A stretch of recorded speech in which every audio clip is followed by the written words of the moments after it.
Après une guerre, la souffrance dure sur des générations, non seulement pour les vainqueurs, mais également pour les vaincus. C'est un privilège de vous retrouver aujourd'hui, Connexion 360, après une absence si prolongée. Merci de votre fidélité, merci d'être encore là aujourd'hui. Nous revenons avec une formule un peu plus allégée, 2 fois par mois, le premier samedi et le 3e samedi du mois. Et bien entendu, nous sommes en streaming sur YouTube et sur Facebook à 11h15 heure de Toronto, 16h15 GMT ainsi qu'à Sao Tomé. Alors pour ceux qui ne connaissent pas le principe de l'émission, nous entamons donc la saison 2. Je reçois des personnes qui transforment leur quotidien, qui ont un impact sur la vie, qui inspirent d'autres personnes et puis qui tirent donc des leçons de vie de leur parcours. Je les appelle mes alchimistes. J'en reçois une aujourd'hui que vous connaissez peut-être. Je l'ai reçue en janvier dernier. Elle s'appelle Ankweta Achaleke. Je vais m'asseoir pour la recevoir. Alors, Ankweta est une fière africaine, maman biologique de 2 enfants, mais mère de beaucoup plus. Ankweta est transfopreneur social, primée à plusieurs reprises avec plus de 14 prix mondiaux.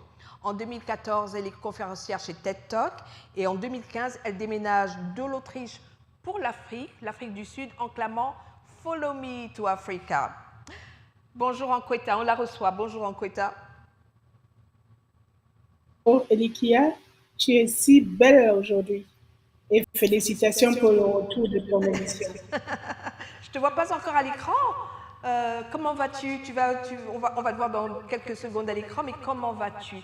Comment as-tu pris soin de toi depuis, si ma mémoire est bonne, la dernière fois qu'on s'est parlé, c'était le 7 janvier de cette année. Là, voilà mon invité. Oui, le 7 janvier.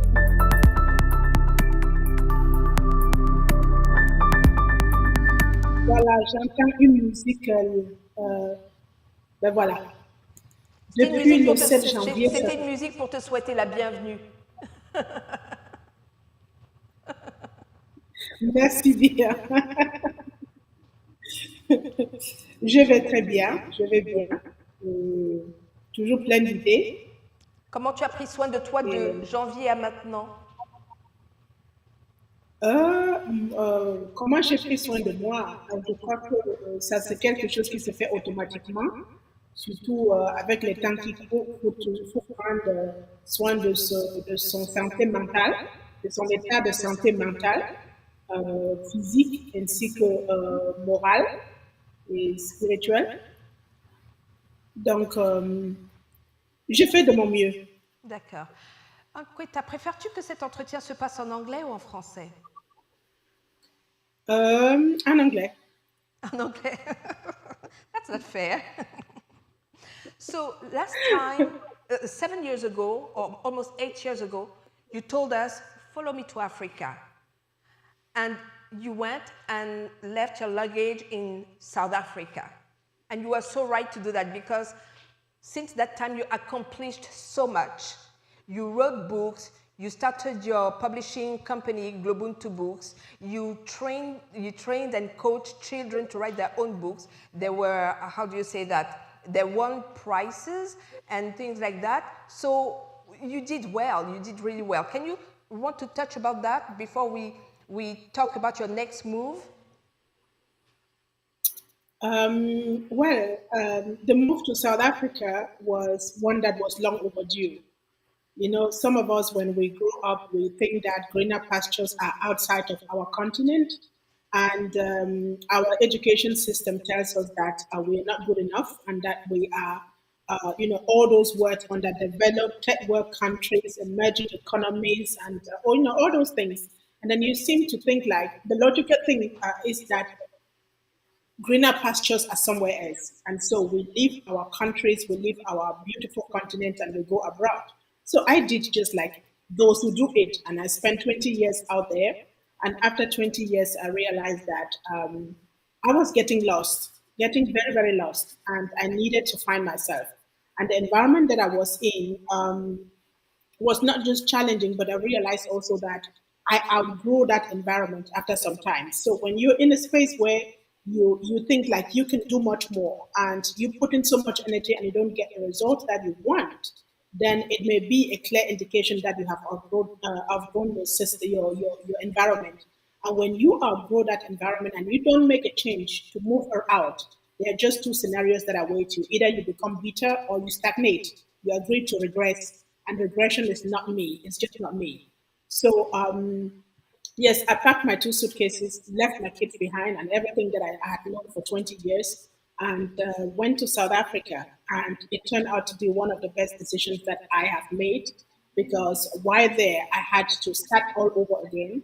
And starting all over when you've been in some, some big spaces and turned around, just gives you the possibility to and the humility to rediscover yourself, to kind of go on a self-rediscovery journey.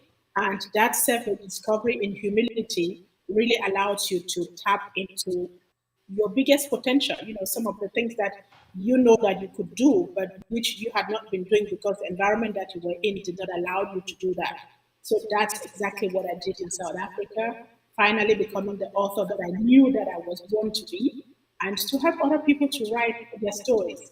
And above all, I got to discover my continent from a completely new perspective. And today I say, if I knew all the things that I know today about my continent, I would not have spent 20 years abroad. That was a bold move that I tried, and it didn't go as well as it did for you. But at least it made me learn some lessons, and this is why I'm doing this program today. So thank you for asking us to follow you to Africa. That was a very inspiring move, and I believe that many people followed you to South Africa and saw and worked with you doing what you're doing. And now you're sending us another challenge. Follow me to Sao Tome. What is that Yes. about? We have a continent that is made up of 55 sovereign states. And quite often when we talk about Africa, we think that it's just one country. I'm always irritated when you see some very high profile speakers, influencers sit on a public stage and say, oh, people are here from Africa and then there are people from the UK and from France and from, Exactly. you sound like, come on, you can't wrap all of us up in one suitcase, say Africa. Yeah. We are 51 states and we are one third of the world's population. We have the largest, we have, in terms of the surface, we are bigger than all the continents can fit in Africa. And so, being back to South Africa, just remind and learning all the things that I learned when writing my books, the Africa for Black Kids book series, just reminded me of how rich this continent is. And so I made it a point that I will discover as many of the countries as possible, as long as I breathe. And so the move after 7 years from South Africa, I'm currently in Sao Tome. It's just fulfilling that prophecy that I made for myself to discover the continent that gave me birth. And to from every point that I go, I try to learn about the continent from that perspective and to share my findings, my knowledge also from that perspective so that we get to know more of our heritage, diverse heritage. So you're cooking something right now. Would you like to tell us about it? Yes. I know what it is, but our viewers don't. So go ahead and feel free to share what you need to share about you, what you're you, you, cooking. you are an accomplice in this. I got to Sao Tome, when I got to know Sao Tome and Principe, for those who don't know, it is the smallest, the second smallest African country. It is located in the Atlantic Ocean. We know that Africa has 6 islands, and none of them is so close to the heart of Africa than the island of Sao Tome and Principe. And it turned out that geographically speaking, it is also the country that is closest to the center of our planet.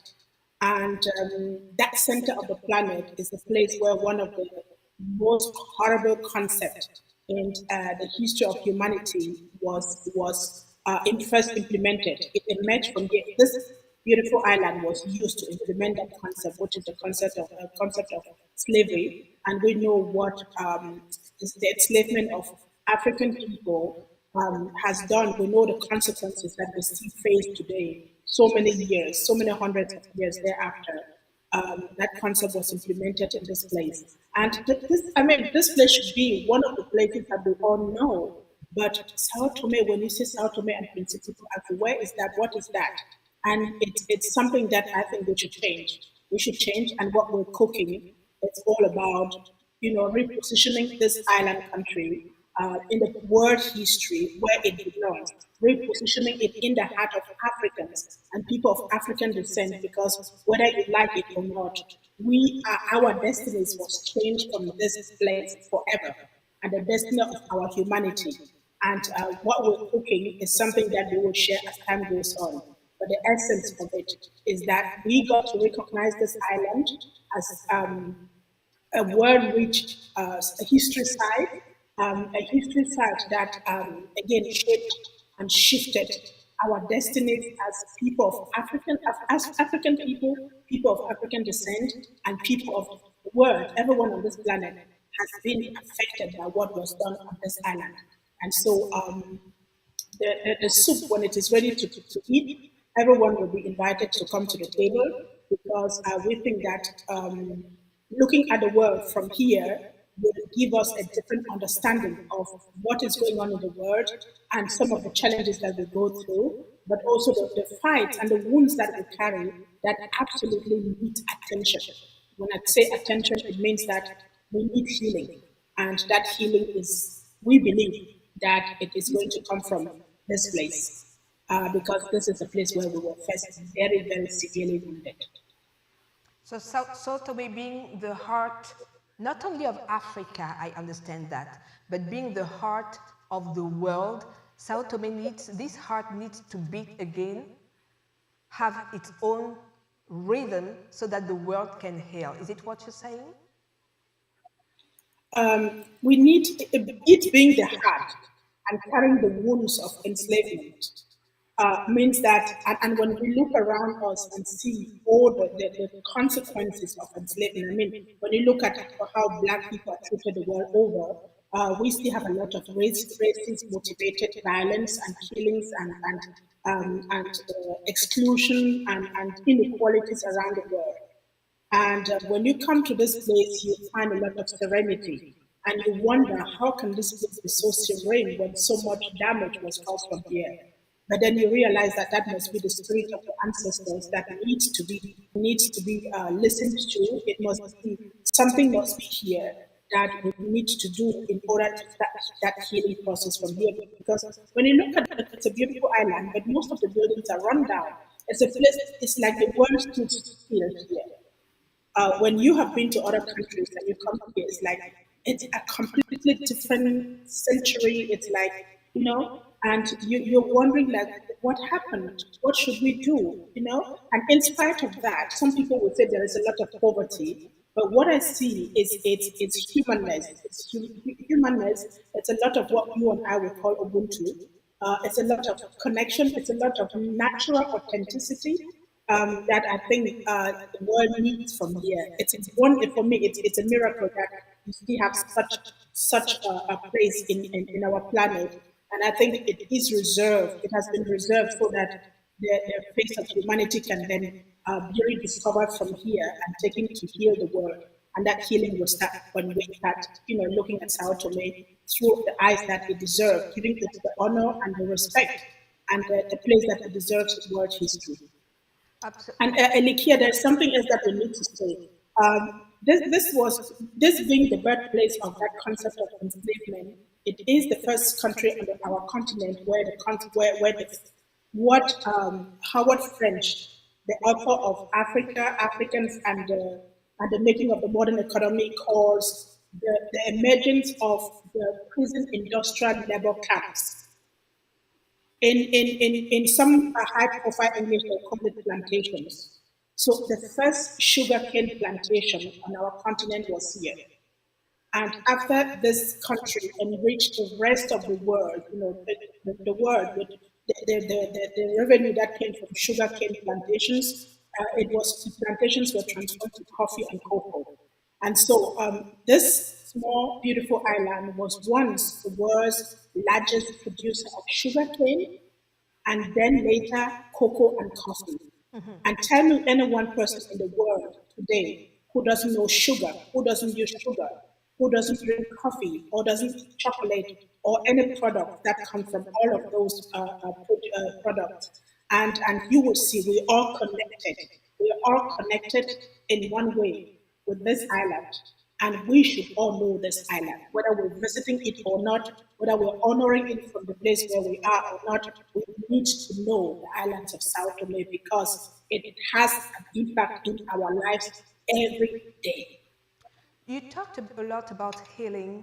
In what form or shape will that healing come? I think it's something that we're still working on. I really would not want to say much on that. The little I can say is that when you look at our world, you see a lot of, again, a lot of pain. People who are violent, they are violent towards others from a place of pain. And again, we have all gone through the pandemic, and all of us, we have suffered some losses through the 2.5 years of the pandemic and the lockdown that we experienced. It was something unprecedented. And I think we also know about the fact that mental well-being became quite a big topic during that time, and a lot of domestic violence, but also the violence that was committed, the atrocities and the massacres that were committed when Africans rose to ask for their independence from the colonizers. And so some of this is like in the form of what they call generational trauma that we all carry. Sometimes it's even unconscious. We don't even know how much of it we carry. But then we go through life and we realize that we are working so hard and doing so many things, and things are not really showing up for us the way they are, or we are acting in different, certain ways and not getting the results that we know we deserve. And some of it has to do come from this place of trauma, generational trauma, historical trauma, call it social trauma, whichever way. And the healing that got to be will have to start with us really, first of all, acknowledging that we have such experiences. And when we acknowledge and own them, then we are in a better position to start the healing process.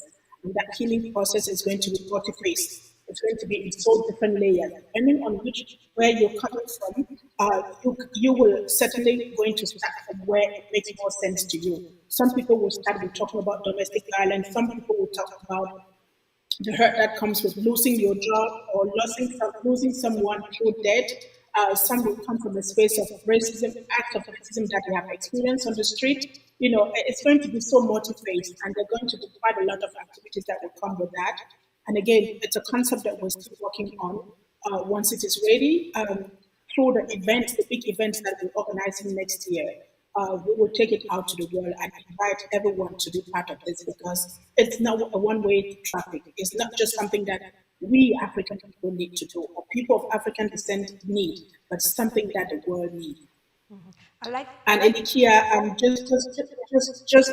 just to wrap that up, um, you know, Steve Biko, and most of us know Steve Biko to be the founder of the concept of what was it? What was Steve Biko's concept? Black consciousness. Steve Biko once said that the rest of the world powers have done a good job by giving the world the Industrial Revolution. However, the biggest gift ever to the world would have to come from Africa, and that is going to be giving the world a face of humanity. And given all that we've gone through, especially with the pandemic, that has reminded us how interconnected we are and how interwoven our lives are, it is time to start giving, to consider bringing that face of humanity to the world. And we are looking into that healing program that we will enroll next year, that will roll out next year to be the starting point of that, giving the world that face of humanity. I like the fact that you touched about generational trauma because we know that even us in Africa, we are sometimes in denial of what has happened or the impact or the ampleur, the greatness of what, greatness, no, that's not the The word. scope. The scope. scope, yes, exactly, the scope of what happened. And sometimes also some others say, oh, it's such an old story, let's just move on and build today. And there is no way we can build today without healing from the past. And as I was quoting, when we started this show, I was quoting in French that après une guerre, une souffrance dure encore pendant plusieurs générations. So after a war, a suffering will last for generations. As well in the, to the vainqueurs, les vainqueurs, those who won, the winners, puis les vaincus, those who lost. So nobody is winning in this situation.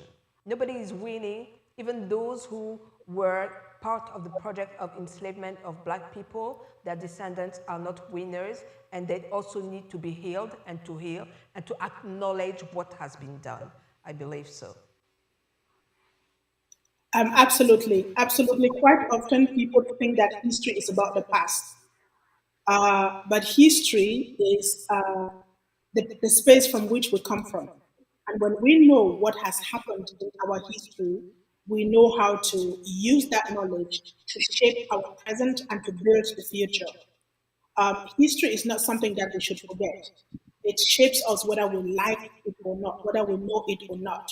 Because look at you and I, we were not born during the time of enslavement.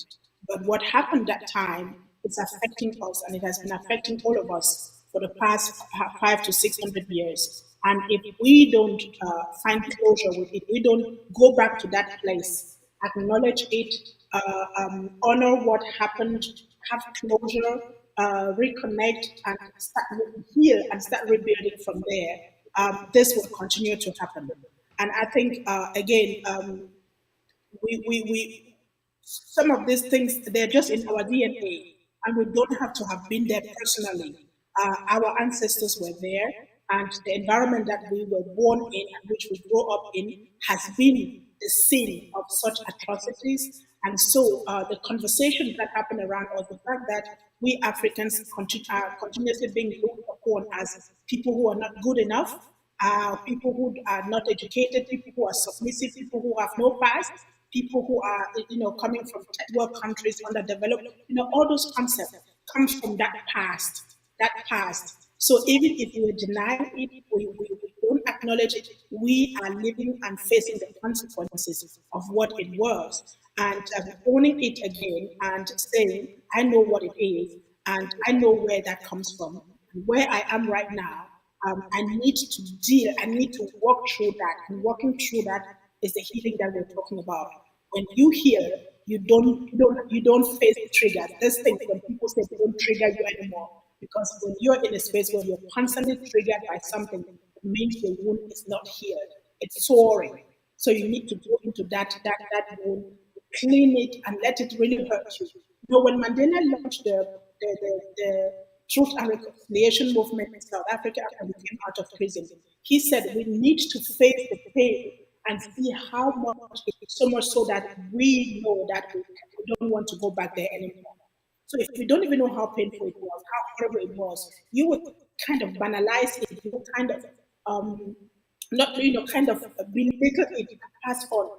But the effects they follow you, they follow your children and your great grandchildren. And being here today, it is our responsibility to make sure that we go through that healing process.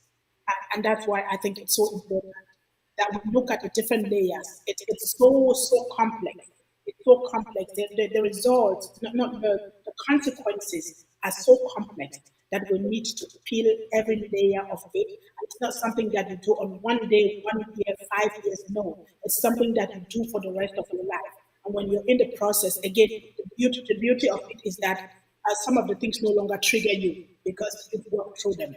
The scars no longer hurt, they become your stars. And when you can turn your scars into your stars, you have won. You have set a new foundation for the next generation. It doesn't take away what happened, but it just puts you in a different position to deal with that from a healed perspective, from a positive perspective, from a completed perspective, rather than when you kind of live in denial and try to ignore it, say like it doesn't concern me.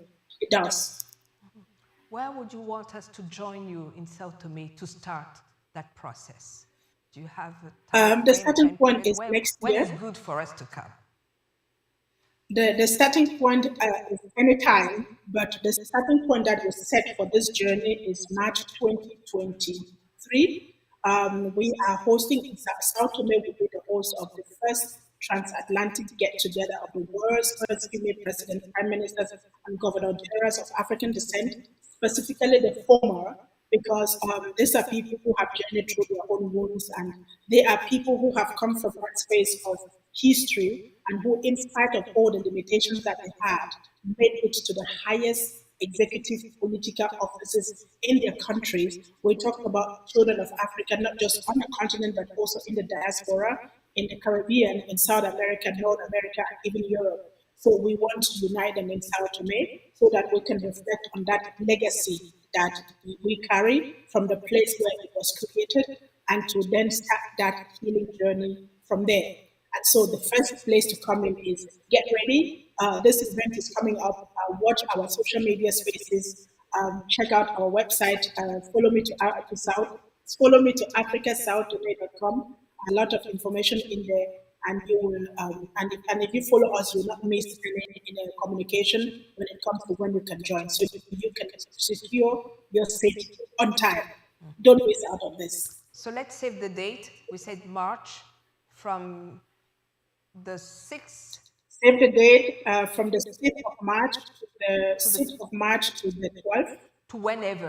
We are doing 6th of March to 6th to 12th of March 2022. All of this is in commemoration of International Women's Day 2022. Again, coming out of the pandemic where everyone is starting afresh, it takes a different kind of symbolism to say we all unite in Sao Tome at that time and reshape the future from there. So this is a call out to not only African in the continent, but also in the diaspora. So in the Caribbean, in the Americas, in the US and South America, Canada, Europe, if you want to be part of this, please contact, we will have the information on the Facebook page. Please contact us and we'll be able to give you more information about Follow Me to Africa /Sao Tome and Principe. So, and I also like the idea that this very place which was the laboratory of the enslavement of Black people is the same place where healing will come from. That is just a very symbolic event that will help people heal and reconnect with their authenticity and reconnect with who they could have been if those events didn't happen. We're heading towards the end of this show. And Quetta, is there a last word that you would like to share? That went so fast. The last word is so fast. Thank you for having me. And we are all responsible for our healing. And when we heal, it is our responsibility again to go heal others, starting with our children, the people who are close to us. So let's not mess it up. Thank you so much. You know that you have the keys to the house, you have the keys to this place. Come whenever you want. You just need to give me a shout, and then I'll be so glad, so happy. You always inspire me. You always inspire people around you. You always teach, and that is just a blessing to be part of your life. Thank you so much, Anqueta, and then we'll talk later.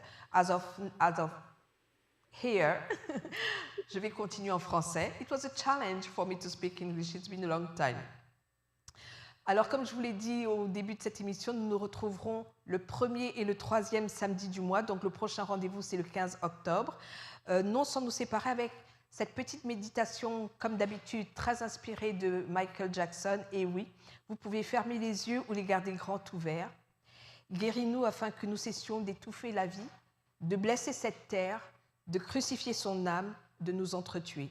Donne-nous de guérir et de démontrer aux générations qui nous suivent que le monde est le rayonnement céleste de Dieu. Restez dans l'esprit Ubuntu. Je suis parce que tu es.